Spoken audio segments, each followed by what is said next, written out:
Mas, selamat berjumpa lagi teman-teman. Kali ini kita jalan-jalan ke kebun ya di daerah Bogor. Tepatnya di daerah mana ya Kang ya? Daerah Megamendung Bogor. Suka Nah, kali. hari ini kita ngomongin tentang pertanian organik dengan mantan bos saya, yaitu Mas Tantio Bangun. Halo. Ya, Mas Tantio Bangun sekarang sedang mengelola kecipir.com yang menjual produk-produk barang organik. Oke?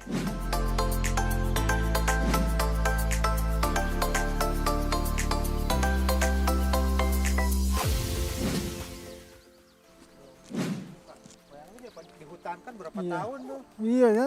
Udah kayak Iya, cifor 3 nih. tahun. Udah di situ tuh. Apa greenhouse di bawah mau dibangun lagi kubungnya? Gini tuh ambruk Pak. Ya. Mungkin maksudnya nanti per bedding aja gitu. Oh. Kalau pohon di sana?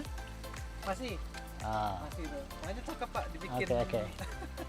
tempat camping. Camping ya. Ya kalau di situ bisa ngadep ke sini nih Iya. view-nya daripada ngelihat villa-villa itu kan. Kalau ke sini kan lumayan bagus nih view-nya. Ini ada teman-teman di sini, ada Ulin kameramen, Kang Rohidi ya? Rohidin. Rohidin. Kang Rohidin. Oh, namanya Sunda pisan ya. Dan ada Iren tuh. Iren teman arkeolog yang suka jalan-jalan dan Mas Tantio. Mas mau nanya nih Mas ya. Ya. Kan dulu kuliah di kriminolog ya. Jadi nih Mas Tantio nih lulusan kriminolog UI. Tapi kok kemudian nggak kelihatan bekasnya gitu loh. Malah masuk ke dunia petualang gitu. Kenapa Mas? Ya sebenarnya sama aja sih. Artinya kalau kita di kriminologi itu belajarnya ilmu sosial ya. Jadi ya kita paham ke kondisi masyarakat gitu-gitu. Ya habis itu sih kita bisa ngerjain apa aja. Apalagi di Indonesia ya. Masalah utama tuh untuk pemahaman itu ya kita bisa memahami kondisi sosialnya gitu. Mau ngapain aja asal kita paham kondisi sosialnya kita bisa jalanin. Itu yang bikin Mas Tantio masuk ke dunia jurnalistik ya? Ya, itu paling penting dasarnya jurnalistik ya kan komunikasi ya. Jadi kalau kita paham kondisi sosialnya kita lebih mudah mengkomunikasikan. Gitu ya. Terus kemudian juga Mas Tantio ini salah satu anggota Mapala UI yang ikonik gitu loh. Ya, selain salah satu yang banyak sering berpetualang ke luar negeri dan ekspedisi-ekspedisi sudah beberapa negara, beberapa daerah gitu. Mana yang lebih dulu Mas, menekuni penulisan sebagai wartawan apa sebagai petualang? Ya sebetulnya pekerjaan jurnalistik itu ya dulu didorong karena dengan itu kita kan nggak mungkin kalau kita jurnalistik hanya di di belakang meja gitu ya. Jadi itu yang jadi alasan biar kita bisa jalan. Jadi bukan karena kita menekuni jurnalistik, habis itu karena itu kita harus jalan, enggak. Tapi kita pengen jalan, kita cari kerjaan yang berkaitan dengan itu. Ya waktu itu ya kebetulan itu yang paling mungkin ya. Inspiring, siapa yang menginspirasikan Mas? Ya dulu saya banyak belajar sama almarhum Norman, Norman Edwin, sama Kang Badil, Rudi Badil, sama Aristides Katopo. Itu mungkin guru saya yang langsung ya. Oh, banyak yang almarhum ya? Iya, Banyak yang almarhum. semuanya sudah almarhum. Yeah. Tapi pada waktu itu karena kita di Mapala itu sangat egaliter ya. Perbedaan saya dengan Tides itu mungkin 20 tahun lebih ya. Tapi mereka dengan kami waktu itu ya nggak ada jarak. Jadinya kalau mau belajar jadi mudah gitu. Kita bisa datang setiap saat. Orang lain mesti bikin janji sama dia. Kita datang ngetok-ngetok sekretarisnya. Tides kosong nggak? Kosong. Ya udah saya main deh gitu. Saya mampir gitu. Itu dengan semudah itu. Kalau tanpa hubungan yang egaliter gitu mungkin agak sulit ya kita ini. Mereka kan sibuk banget juga pada waktu itu. Bos-bos semua. Ya. Wah. Sambil jalan Mas, gak apa Mas? Ini Ya, kebun apa nih Mas? Ini lidah buaya. Ini manfaatnya banyak sekali. Jadi mulai dari digunakan untuk produk konsumsi, untuk kecantikan dan sebagainya. Ini sampo lidah buaya ini Makanan juga ya? makanan ya. Sirup apa? Ya, apa namanya kayak jelly Kayak itu. jelly gitu ya? Jadi dan sangat sehat. Sangat sehat ya. Ini sebenarnya konsep organik itu gimana sih Mas? Sebenarnya ditanam begini aja tanpa pupuk, tanpa apa atau gimana sebenarnya konsepnya? Pupuk ya pasti ada. Tapi yang dibikin di organik tuh adalah media tanamnya nih, tanah-tanahnya nih hidup. Kalau dia kebanyakan dikasih unsur-unsur kimia, dia juga jadi media tanam tapi mati. Karena sebetulnya di tanah ini banyak banget yang hidup ya. Unsur kehidupan di sini mulai dari cacing, mikroorganisme dan lain-lain. Yang sebetulnya kalau dia bekerja sama, dia sangat memberi kesuburan ke nutrisi yang sangat baik untuk tanamannya ya. Lihat aja ini kita bisa saksikan secara visual aja subur banget gitu. Ini kita lihat nih ya. Ini gede-gede banget ya, gendut-gendut. Ya.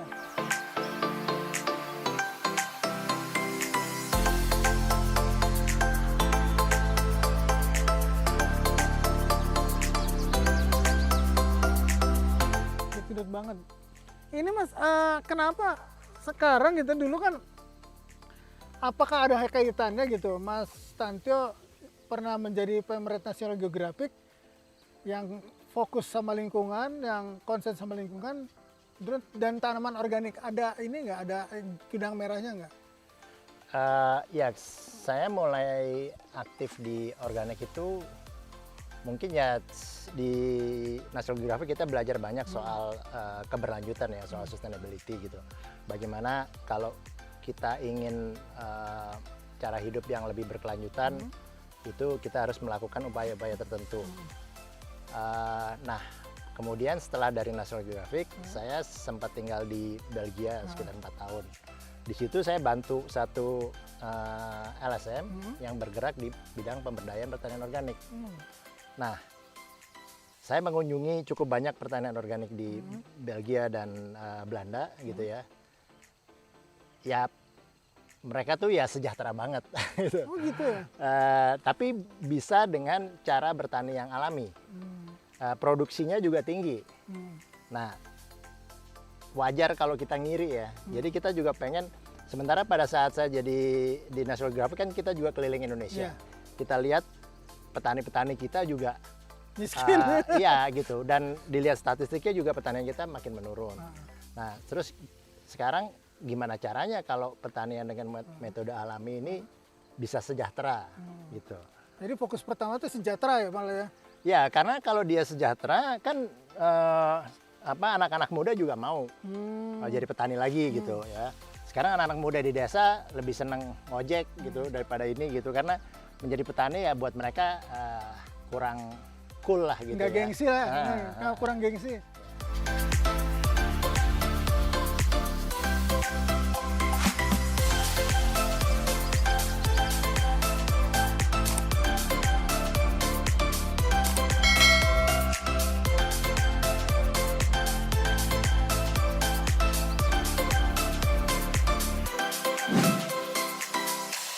Boleh tahu gimana sih kok dulu bisa kecemplung ke National Geographic tuh gimana Mas? Ya itu awalnya dulu kan saya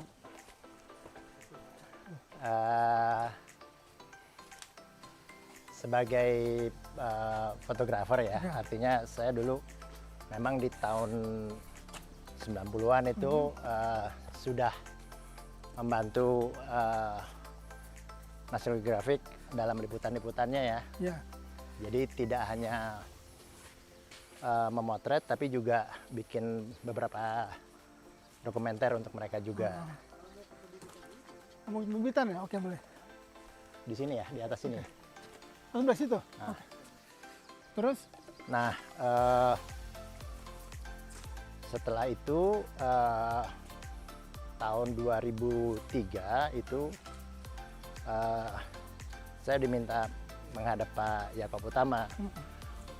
Waktu itu bingung juga ya, ada apa gitu kan. Nah, ternyata dari pihak Kompas Gramedia waktu itu ingin mendapatkan lisensi untuk National Geographic. Karena majalah ini kan sebetulnya eh, bergengsi sekali lah ya. Iya. Artinya majalah yang sudah ratusan tahun dan manfaatnya dirasakan oleh ya seluruh dunia gitu. Pada waktu itu oplahnya mungkin per bulan itu lebih dari 10 juta ya. Dan itu sangat berpengaruh gitu. Nah, Pak Yaakob ingin memastikan ada pihak yang Berkompeten gitu loh ya. ya dan ngerti juga secara pakemnya National Geographic itu seperti apa gitu, bagaimana menjaga mutunya. Dan kebetulan saya pada waktu itu sudah cukup banyak membantu mereka untuk berkomunikasi, kenal dengan beberapa redaksinya gitu-gitu. Akhirnya saya diminta untuk menyiapkan National Geographic Indonesia gitu. Ya, Mas Tantio ini adalah pemret pertama National Geographic, dan di bawah Mas Tantio saya mendapat assignment pertama National Geographic waktu itu, Mas ya. Ya, waktu itu yang Anyar Panarukan ya. Tapi sebelumnya ini kayaknya saya nolak dulu kan pertama ya. Ya. Karena nggak pede saya, jadi pertama kali dapat assignment National Geographic 2016 kalau nggak salah tentang 2006 ya, 2006 tentang Agim ya. Terus yang saya tolak ya. Terus pas assignment ditawarin lagi, saya terima Anyar Panarukan gitu. Jadi Mas Tantio ini berjasa yang menemukan bakat-bakat visual fotografer ya, bakat fotografer Mas Tantio ini teman-teman. Jadi Mas Tantio ini yang membesarkan National Geographic dari dibangun sampai kemudian menjadi besar di Indonesia. Gitu ya, Mas. Mas Kang, kalau ini di apa nih? Daerah apa ini? Ini namanya pembibitan atau nursery gitu ya, untuk sayuran organik untuk kebun salam. Ini dipusatkan di sini untuk pembibitannya. Nah, kita pembibitannya sesuai program. Sesuai program. Jadi seminggu ini kita untuk misalkan brokoli tanam berapa bedengan, nanti akan jatuh ke sininya itu per berapa tray gitu, berapa tray per minggu. Nah itu semua, makanya di sini sangat beragam gitu ya. Basil berapa kita tanam, berapa polybag, ada brokoli berapa tray, kemudian ada pakcoy berapa tray gitu Pak. Nah ini area pembibitan ini untuk mensuplai keseluruhan produksi kebun salam di sini Pak.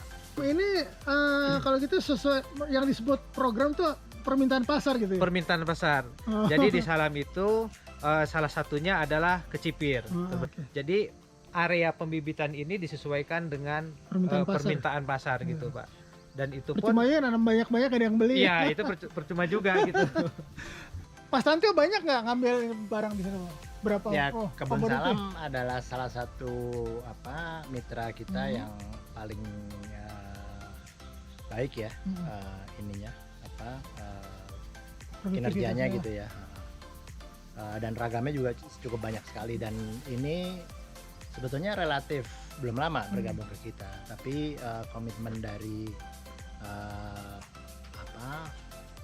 Pak Amir pemiliknya dan Pak Rohidin pengelolanya ini kami cukup salut lah gitu, dan ini perkembangannya juga cukup baik. Jadi sebenarnya dari mitra-mitra yang kayak gini yang mendorong kita di Kecipir itu untuk bersemangat ya, untuk memajukan dan memajukan ini, karena motivasi dan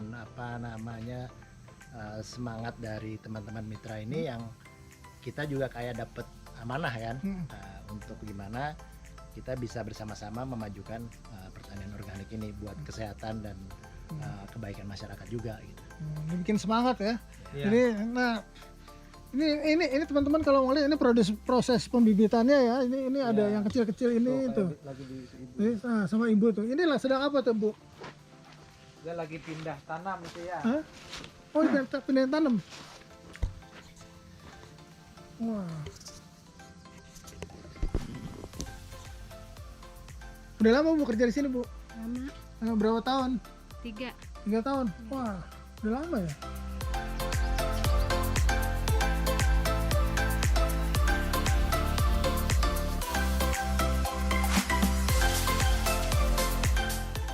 Oke, jalan lagi ya. Kita ke mana lagi nih Kang Rohidin? Kita ke produksi. kayaknya nama Rohidin seumur hidup saya ketemu berapa kali loh, dari SD sampai SMA. Semuanya Sunda ya. Iya, apalagi di Bandung. Didin Rohidin.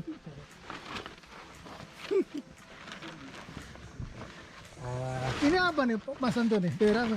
Ini tomat ya. Tomat ya?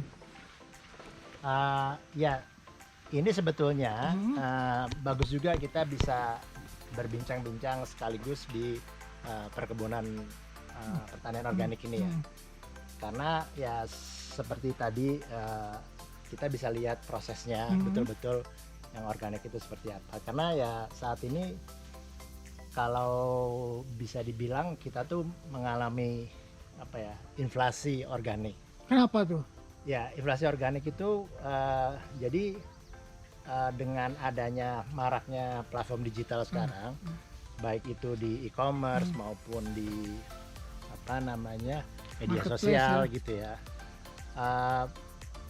Kami memang dari awal komitmen mengembangkan pertanian organik dan memberikan akses pasar dan membuat masyarakat juga mudah mengkonsumsinya.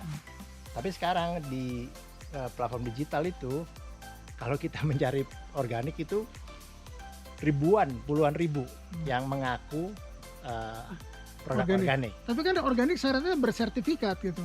Ya. Apa bisa dipastikan nggak apa produknya itu bersertifikat apa enggak? Nah itu masalahnya karena di platform digital kan sangat banyak. Jadi mungkin dari pengelola dan sebagainya ya mereka tidak akan mampu memverifikasi ribuan, puluhan ribu penjual itu ya. Gitu. Dan semuanya mengklaim organik. Tapi ya kami di Kecipir ya berpikir ya kita mungkin tidak akan bisa mengubah itu ya karena juga itu bukan tugas kita juga. Tapi kita juga mengembangkan. Akhirnya kita lebih baik kita mengedukasi konsumen kita. Ya salah satunya dengan yang kita lakukan sekarang ya. Jadi para member kami bisa melihat atau orang-orang yang memang ingin tahu pertanian organik itu seperti apa, supplier kita, mitra petani kita seperti apa, itu bisa langsung lihat sekarang. Ini kalau kita bilang organik sekarang yang di platform digital itu jadi kayak hoax ya, gitu. Saking banyaknya, dan nggak bisa terverifikasi. Iya, semuanya mengaku, semuanya mengklaim. Ada yang harganya sangat murah, ada yang harganya sangat mahal. Ya organik murah nggak mungkin deh. Nah itu juga itu, tapi organik juga nggak perlu juga sangat mahal, gitu. Karena ya kalau di kami dengan kita langsung ya dari kebun kita langsung ke konsumen, sebetulnya kan memangkas yang di tengah-tengah. Nah itu kita sebenarnya ingin menyajikan produk organik ini terjangkau ke konsumen dan itu sudah bisa. Sudah bisa ya. Cuma bagaimana mengatasi hoax-hoax ini, gitu. Kalau kita bilang mengklaim organik, yang mengklaim organik tapi nggak bisa membuktikan, ya, nggak bisa diverifikasi. Gitu. Sayurnya dari mana, siapa yang nanam, bagaimana cara menanamnya, gitu, bagaimana memperlakukannya. Dan sertifikatnya dapat nggak? Gitu. Ya, kita sekarang mengembangkan dengan Pak Rohidin ini ya model penjaminan mutu organik. Gimana caranya itu penjaminan? Nah, itu kayak participatory guarantee system. Jadi mitra-mitra ini mereka dilatih sebagai inspektur. Karena mereka juga mengerti kan. Jadi mereka akan saling memeriksa, saling menjaga. Mungkin ya Pak Rohidin bisa jelasin ya. Oke. Ini kan ketahuan saya Mas, kalau organik kan bahkan penggunaan airnya pun harus nggak boleh sembarangan, benar nggak Pak Rohidin? Itu betul. Ya. Makanya nanti dari sini kita bisa lihat bagaimana kita coba untuk air, walaupun kita memang air kita itu dari mata air ya, dari gunung langsung. Cuman di perjalanan ini kan pasti mungkin ada aja yang buang sampah segala macam. Nah kita nanti bisa lihat kita bikin satu filter air itu supaya kalau ada residu-residu atau ada logam berat itu bisa terserap oleh satu tanaman yaitu eceng gondok. Nah nanti dari sini kita bisa lihat. Oke. Jalan sambil jalan ya. Jalan Mas. Teman-teman, ini kita produk tomatnya nih, kita lihat cakep-cakep nih, seger-seger nih. Ini produk tomatnya di Kebun Salam namanya ya.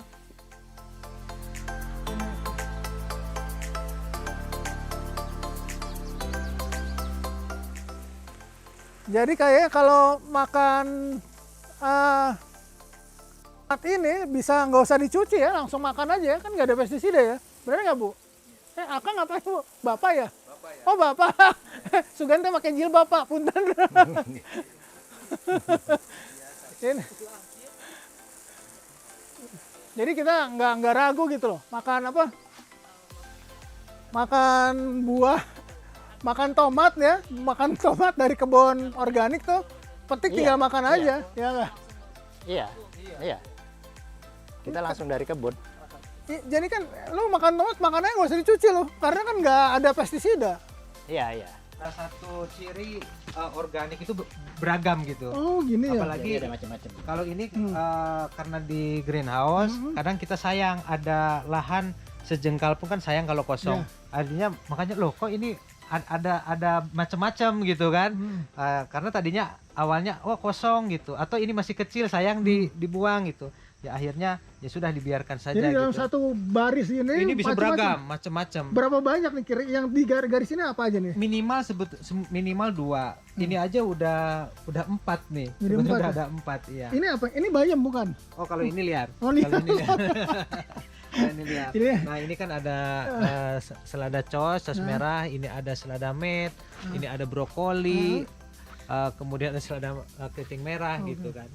Oke, teman-teman nih salah satu ciri organik nih ya. Jadi ditanamnya kayak tumpang sari gitu ya. Iya, tumpang sari. Kenapa harus begitu? Supaya efisiensi juga kali ya. Selain efisiensi, itu pun sangat berguna untuk menghalau hama. Jadi ada sebagian tanaman yang satu mensupport tanaman yang lainnya gitu untuk meminimalisir serangan hama gitu. Jadi hamanya tuh vegetatif ya, apa anti hamanya tuh vegetatif ya. Iya. Wah ini kita lihat nih ada bayam nih. Ada bayam. Ya, nggak ada kimianya. Nggak ada kimia nih bayam ya.